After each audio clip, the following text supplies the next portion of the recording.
प्रणाम मित्रों।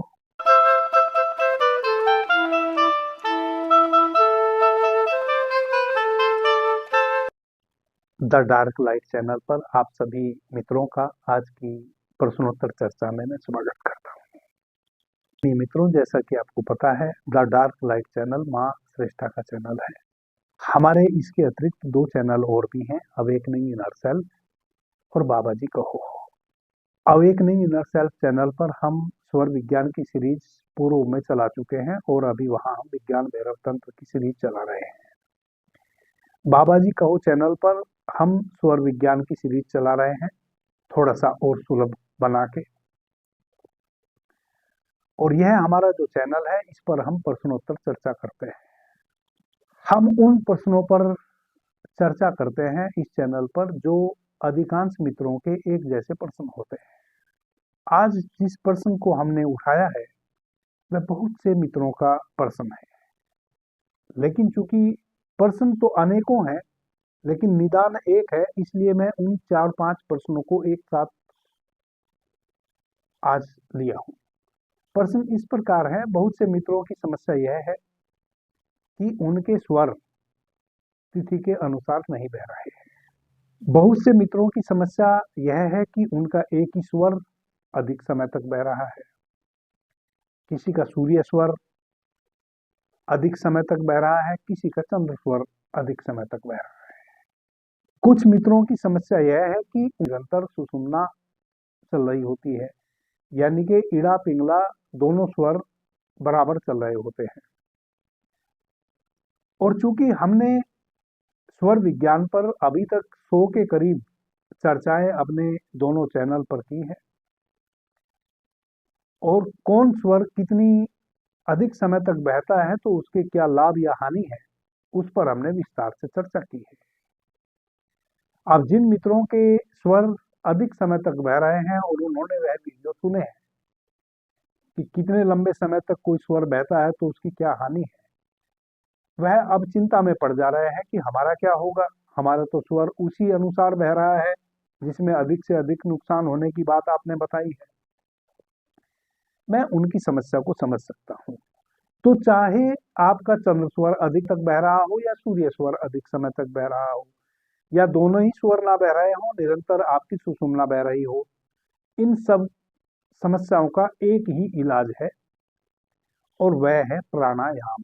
स्वर विज्ञान हम किसको कहते हैं? स्वर कहते हैं श्वास लेने को। यह जो प्रतिपल हम श्वास ले रहे हैं, कभी सूर्य स्वर से, कभी चंद्र स्वर से, कभी दोनों स्वर से, यही प्राणायाम है। भीतर श्वास को लेना और बाहर छोड़ना, रेचक करना और पूरक करना, इसी को तो हम प्राणायाम कहते हैं।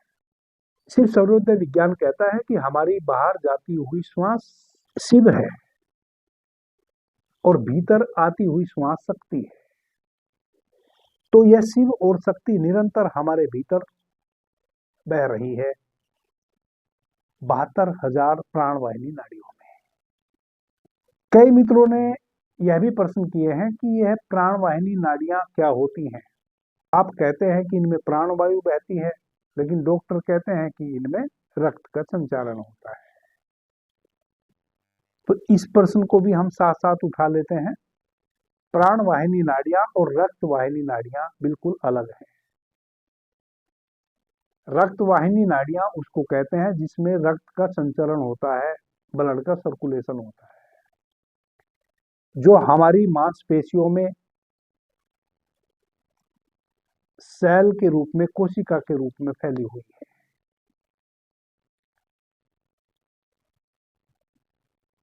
जिनको हम ध्वनि भी कहते हैं। तो रक्त वाहिनी जो नाड़ियां हैं वह सच में नाड़ियां हैं, लेकिन प्राणवाहिनी जो नाड़ियां हैं असल में वह नाड़ियां है ही नहीं। नाड़ियां यानी कि कोई नली, वह नली जैसी है ही नहीं। नली तो एकमात्र 3 ही है, इड़ा पिंगला सुषुम्ना, जिससे हम श्वास लेते हैं और छोड़ते हैं।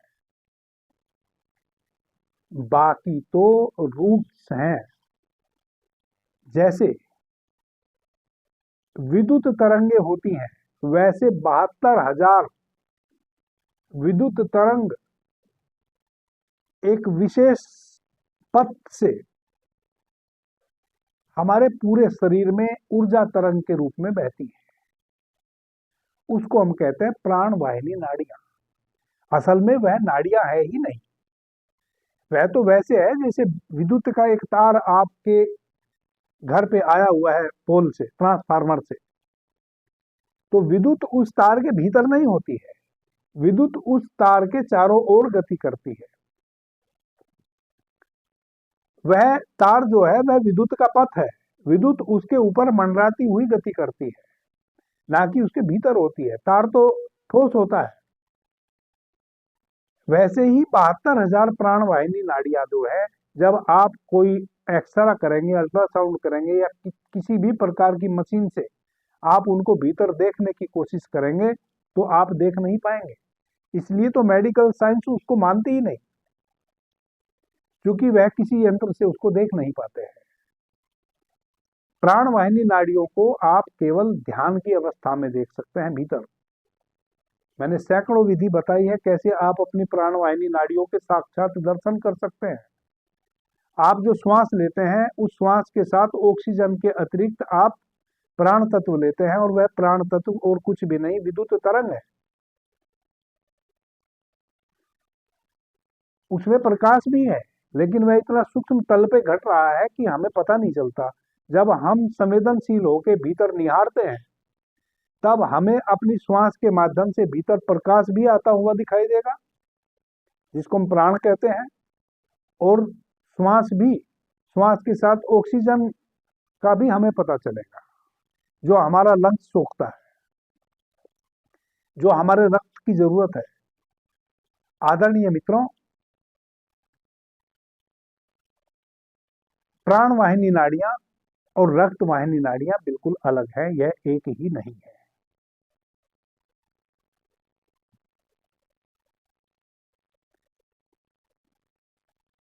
प्राण वाहिनी नाड़ियां 72,000 है, जबकि जो हमारे शरीर में सेल हैं, जो रक्त वाहिनी नलिकाएं हैं, सूक्ष्म, अति सूक्ष्म और अति सूक्ष्म,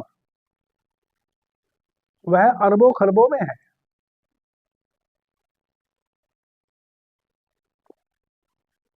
वह इतनी घनी है कि अरबों खरबों सेल हमारे मांसपेशियों के प्रतिदिन मर जाते हैं और फिर पुनर्जीवित हो जाते हैं। वह इतनी मात्रा में है, और उन सभी में रक्त का संचालन होता है। प्राण वाहिनी नाड़ियां अलग है। प्राण वाहिनी नाड़ियां तो हमारी नाभि के पास से, जैसे किसी पेड़ की जड़ें, रूट्स जमीन में फैले होते हैं, वैसे हमारी नाभि के पास से पूरे शरीर में फैली है। और प्राण वाहिनी नाड़ियां जो है वह केवल ऊर्जा को अपने में ग्रहण करती हैं, शोषित करती है, यानी कि इलेक्ट्रिसिटी को अपने में शोषित करती है। शोषित करना भी करती है ऐसा कहना भी गलत है, वह तो केवल पथ है इलेक्ट्रिसिटी हमारे शरीर में दौड़ाने के लिए। जैसे ट्रांसफार्मर से हमारे घर पे एक विद्युत के प्रवाह के लिए तार आया हुआ है, वैसे। आदरणीय मित्रों, यदि हमारे स्वर तिथि के अनुरूप नहीं चल रहे हैं, या एक ही स्वर लगातार लंबे समय तक चलता है, किन्हीं मित्र की सुषुम्ना ही बह रही है, किन्हीं मित्र का सूर्य स्वर ही निरंतर बह रहा है 2 दिन, 5 दिन, 7 दिन, या चंद्र स्वर, जो कि बिल्कुल एबनॉर्मल स्थिति है, जिसका कि हमें नुकसान ही होगा, लाभ कभी नहीं हो सकता। यदि हमारा चंद्र स्वर अधिक समय तक बहे तो हमें शारीरिक, मानसिक, आर्थिक रूप से बहुत लॉस हो जाता है। वैसे ही सूर्य स्वर बहे तो भी लॉस हो जाता है। और यदि निरंतर हमारी सुषुम्ना बहे तो तब तो कहना ही क्या, तब तो बहुत नुकसान हो जाता है बाह्य तल पे, सांसारिक तल पे। अपने प्राण वाहिनी नाड़ियों, और यह कब होता है, जब हमारी जो है प्राण वाहिनी नाड़ी है, जो विद्युत तरंग को अपने में अवशोषित करती हैं, या जो विद्युत का पथ है, जब उसमें कहीं कमी आ जाती है। हमारे शरीर में भीतर 6000 के करीब पोल हैं विद्युत के, 6000।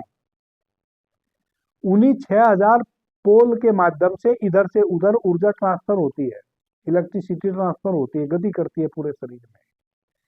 उन्हीं 6000 पोल को जो एक्यूपंक्चर करने वाले वैज्ञानिक हैं उन्होंने खोजा है शरीर में।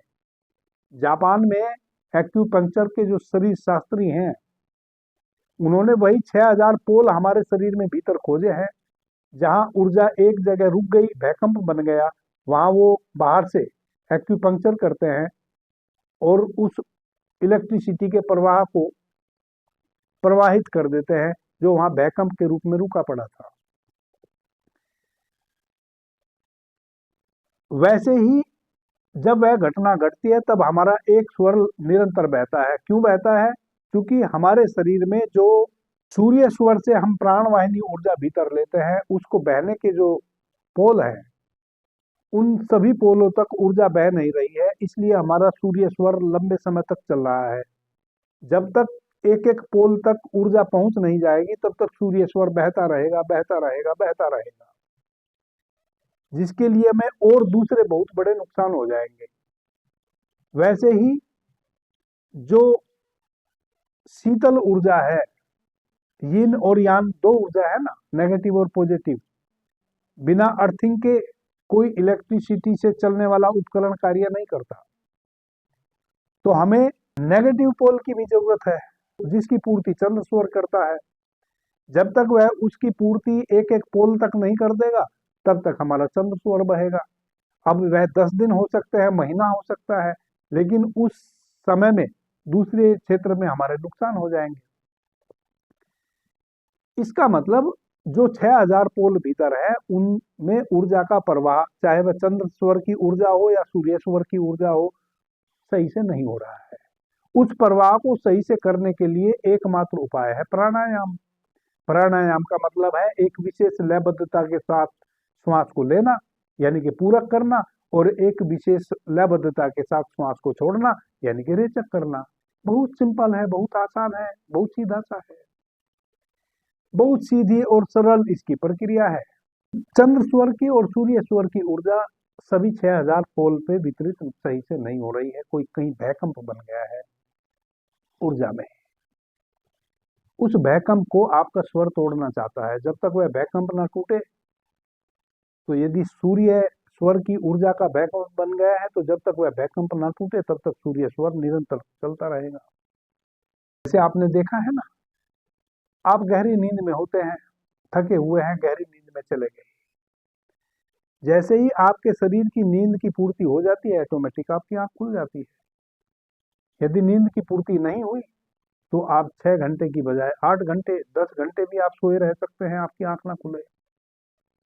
ये बिल्कुल नेचुरल नैसर्गिक सी प्रक्रिया है, लेकिन इसमें हमें आर्थिक नुकसान बहुत हो जाते हैं। यदि सूर्य स्वर ही बहता रहे तो हम एग्रेसिव रहेंगे, बहुत अधिक एग्रेसिव रहेंगे, बहुत अधिक एग्रेसिव रहेंगे, निरंतर जहां हमें एग्रेसिव नहीं होना चाहिए वहां भी रहेंगे तो हमें नुकसान हो जाएगा। चंद्र स्वर की ऊर्जा निरंतर बह रही है तो हम शीतल रहेंगे, कहीं हमें एग्रेसिवनेस की भी आवश्यकता है। यदि हम शीतल ही बने रहे तो भी हम नुकसान उठा लेंगे। आप हर समय गाली सुनते तो नहीं रहते हैं ना, कभी कभी आप गाली दे के भी आते हैं किसी को। आप हमेशा मार खा के नहीं आते हैं, कभी कभी मार खिला के भी आते हैं और वह आवश्यक भी होता है। तो जीवन सतत एक प्रक्रिया है, यहाँ दोनों चीजें घटती रहनी आवश्यक है। अब आप एक सहज सी रीति से अपने ऊर्जा के जो 6000 पोल आपके भीतर है उन पर सूर्य चंद्र स्वर की ऊर्जा का भूकंप कहीं बन गया है, उसको सहज रूप से सहज रीति से भूकंप को तोड़ सकते हैं। और उसका बहुत सरल सीधा सा रास्ता है। बाएं स्वर से श्वास लेना शुरू कीजिए, शांत चित्त बिल्कुल बैठ जाइए, एकदम शांत बैठ जाइए, रीढ़ सीधी रखिए। सुबह सुबह सुबह सबसे पहले आप इस प्रयोग को सुबह में करेंगे, खाली पेट सूर्योदय के समय बैठ जाइए,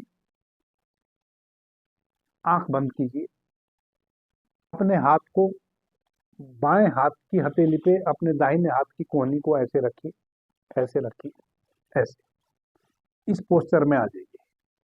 पोस्चर आपका यह है, यह है, यह है, ऐसे। दाहिना जो आपका स्वर है उस पे आप अपना अंगूठा रख लीजिए, अंगूठे को आप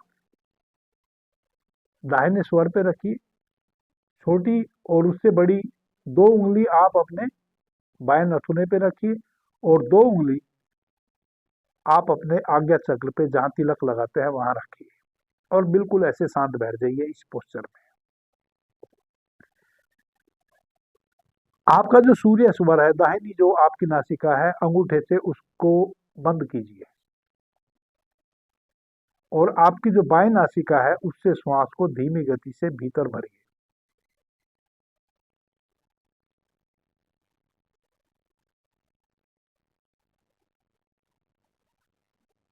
अब इसको बंद कर लीजिए स्वर को और अपने दाहिने अंगूठे को ढीला छोड़ दीजिए और दाहिने स्वर से श्वास को उतनी ही धीमी गति से, जितनी धीमी गति से आपने चंद्र स्वर से श्वास को भीतर भरा है, उतनी ही धीमी गति से आप श्वास को बाहर छोड़ दीजिए। अब जिस स्वर से आपने श्वास को बाहर छोड़ा है उसी स्वर से वापस भीतर लीजिए।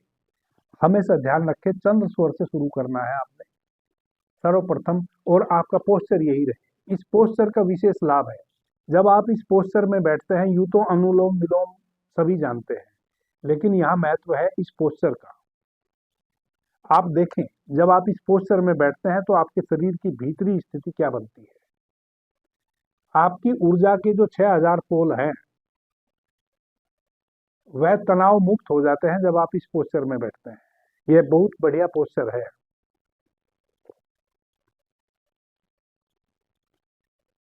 अब अपने दाहिने हाथ के अंगूठे से अपने दाहिने स्वर को बंद कीजिए, दो उंगली अपने आज्ञा चक्र पे रखिए और दो उंगली से अपना बायां स्वर।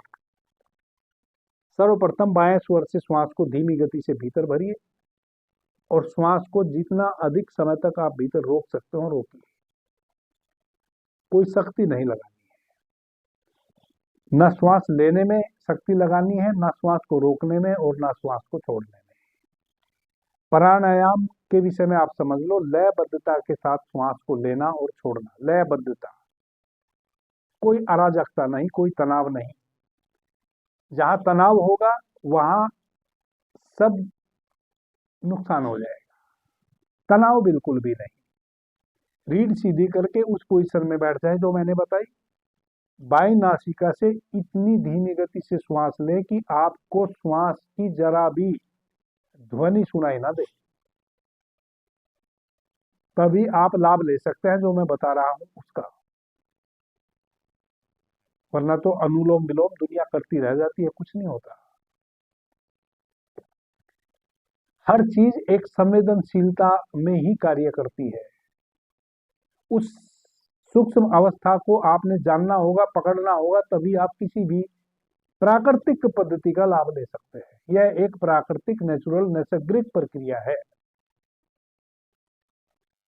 तो इतनी धीमी गति से अपने चंद्र स्वर से श्वास को भीतर भरे कि आपको स्वयं ही पता ना चले, थोड़ा भी ध्वनि उत्सर्जित हो रही हो, सुनाई ना दे आपको। फिर श्वास को आप भीतर अंतर कुंभक कर रोके और कोई तनाव ना आने दें। जैसे ही लगे कि नहीं रोक पाऊंगा, तैसे ही धीमी गति से उसी लयबद्धता के साथ श्वास को बाहर छोड़े जिस लयबद्धता के साथ आपने चंद्र स्वर से श्वास भीतर भरी थी। अब अपने सूर्य स्वर से उसी लयबद्धता से श्वास को बाहर छोड़े, बाहर छोड़े। अब श्वास को आपने बाहर छोड़ दिया। जितना भी बिना तनाव के आप श्वास को बहिर्कुंभक कर सकते हो, उतनी देर अब आप श्वास को बाहर ही रोकिए। जब लगे कि अब श्वास लेनी पड़ेगी, कोई तनाव नहीं। तनाव आने से पहले ही श्वास को आप लेना शुरू कर दीजिए। तनाव नहीं आने देना है। कोई प्रतिस्पर्धा किसी से आपकी नहीं चल रही है कि आपने अधिक करना है। कोई तनाव नहीं। जितना सहजता के साथ आप श्वास लेंगे उतने ही अधिक कामयाब हो जाएंगे आप, और जितना ही असहज आप इस प्रक्रिया को करेंगे उतना ही आप इसका कम लाभ ले पाएंगे। अब धीमी गति से वापस सूर्य स्वर से श्वास को भीतर भरें, अंतर कुंभक करें और श्वास को बाहर छोड़ दें। पहले दिन आपने 7 बार दोहराना है इस पूरी प्रक्रिया को। 7 बार आपने चंद्र स्वर से श्वास लेनी है और सूर्य स्वर से छोड़नी है। फिर 7 बार आपने सूर्य स्वर से श्वास लेनी है और चंद्र स्वर से छोड़नी है। अब यहां इस गफलत में मत पड़ जाना कि आपने 7 बार लगातार चंद्र स्वर से श्वास लेनी है। नहीं, पहले चंद्र स्वर से शुरू करना है, सूर्य स्वर से छोड़ना है, जिससे छोड़ेंगे पुनः उसी से वापस भरना है। तो 7 बार इधर से 7 बार इधर से। पहले दिन आप केवल 14 बार इस प्रक्रिया से गुजरेंगे।